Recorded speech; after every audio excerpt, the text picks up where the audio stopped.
Sorry, switching toilet. Welcome to the world's most fascinating fellows. Today we'll be interviewing King Henry VIII of England, who was born on June 28, 1491 at Greenwich Palace. He and his two sisters were the only ones to survive before his regime. And also, he was an accomplished scholar, linguist, musician, and athlete. He also became king at the age of 18 after the death of his father in 1509. Some of his accomplishments are the invasion of France, the defeat of Scottish forces at the Battle of Flodden Hill, and he wrote the treatise denouncing Martin Luther's reformist ideals. Without further ado, I introduce King Henry VIII of England, one fascinating fellow. So, tell us what your childhood was like. I was the third child and second son of Henry VII and Elizabeth of York. I had two sisters, Margaret Tudor and Mary Tudor, and a brother, Arthur, the Prince of Wales and heir to the throne.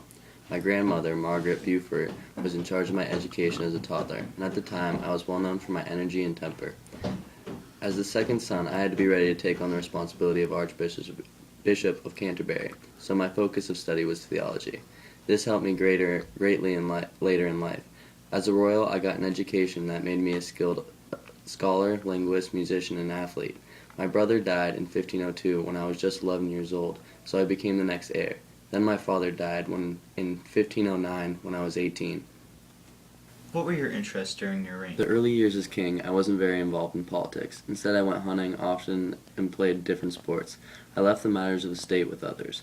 I didn't become interested in politics until the early 1530s, around the time I made the decision to split from the Catholic Church. Do you explain more about your break from the Catholic Church? I chose to break from the Catholic Church because the Pope at the time, Pope Clement VII, would not grant me the divorce I wanted and the ability to remarry.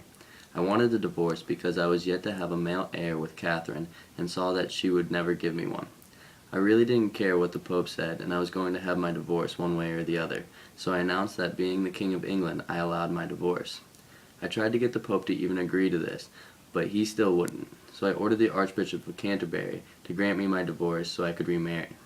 This led to the break of the Catholic Church, and I became the head of the Church of England. Were the people of England upset when you split from the Catholic Church? Like I mentioned before, I named myself Supreme Head of the Church. Next, I had all religious and government officials publicly approve of the break from Rome and take an oath of loyalty. Some of the people did not take this oath, so they were put in jail and later executed. Next, I began the termination of the monasteries.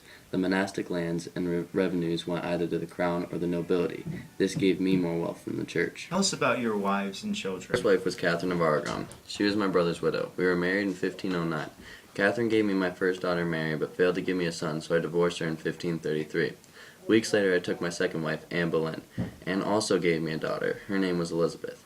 I had her executed for charges of infidelity on May of 1536. The same month, I married Jane Seymour.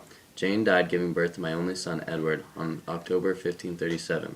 After seeing a portrait of Anne Cleves, Princess of Germany, a marriage was arranged for January of 1540.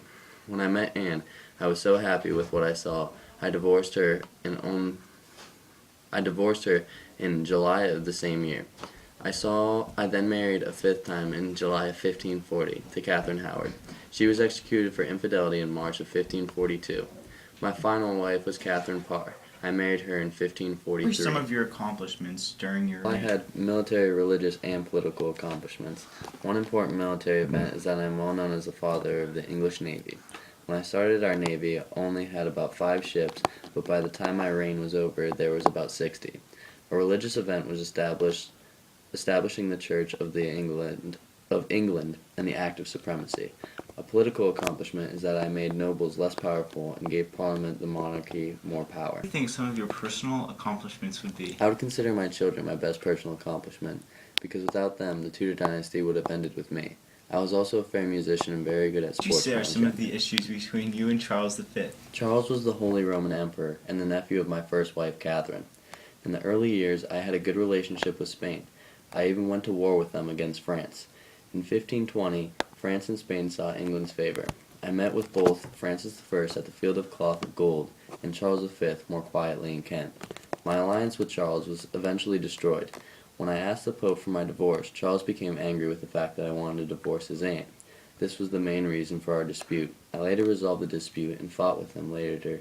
Could you tell us, the viewers, why your divorce was labeled as the It was king's called great so matter. because a divorce back then was a great matter, especially for a king.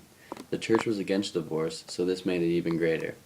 Also, in my eyes, I had committed a sin against God, and by bearing my brother's wife, and that he was punishing me by not giving me a male heir.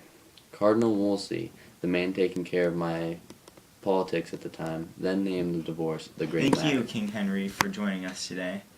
Hope to see you all in another 466 years.